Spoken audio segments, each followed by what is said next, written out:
আমাদের দক্ষিণ কোরিয়াতে আপনি যদি একসাথে 3টা ডিম নেন, 3 সেট ডিম নেন, তাহলে ডিমের দাম অনেক কম পড়ে। এজন্য আমার হাজব্যান্ড কালকে একসাথে 3 সেট মানে ডিম নিয়ে আসছে। তো এতগুলা ডিম ফ্রিজে রাখাও ঝামেলা, এজন্য আমি বুদ্ধি খাটিয়ে একটা খুব সহজ উপায়ে এইভাবে ডিম সংরক্ষণ করে রেখে দিচ্ছি। এখন একটু গরম পড়তেছে, আমি যদি সব ডিমগুলা বাইরে রাখি তাহলে ডিমগুলা নষ্ট হয়ে যাওয়ার সম্ভাবনা অনেক বেশি। এজন্য একটু টেকনিক খাটিয়ে আমি এখানে 2 সেট ডিম ফ্রিজে রাখবো, আর 1 সেট ডিম আমি বাইরে নর্মালি রেখে দেব। ওটা শেষ হইলে তখন আরেকটা বের করব, বের করে করে খাবো।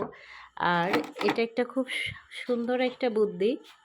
এইভাবে ফ্রিজে ডিম রাখলে খুব অল্প জায়গায় অনেকগুলা ডিম রাখা যায়। আমরা সব সময় পানি কিনে খাওয়া হয়, আর পানির বোতলগুলো তো পড়েই থাকে। এজন্য খুব সহজে একটা আজকে টেকনিক করলাম, ডিমগুলো এইভাবে সংরক্ষণ করে ফ্রিজে রেখে দিচ্ছি। কেমন হয়েছে বুদ্ধিটা? সবাই একটু জানাবেন। এই যে আরও এই কয়েকটা, এই দুই সেটের বোতল মানে বোতলে ভরবো ডিম, আর বাদবাকিটা আমি বাইরে রেখে দিব। ঠিক এইভাবে ফ্রিজে রেখে দিলে ডিমটা অনেক ভালো থাকবে। আপনাদেরকে একটু দেখাই।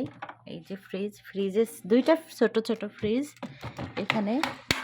এই যে ওয়াও, কি সুন্দর ফ্রিজে ডিমটাও বেশ সেফলি থাকলো, কোনো ঝামেলা নাই। আরেকটা এখানে রাখবো। এইভাবে আমি ডিমগুলো সংরক্ষণ করে রেখে দিব। কেমন হয়েছে আইডিয়াটা একটু জানাবেন সবাই।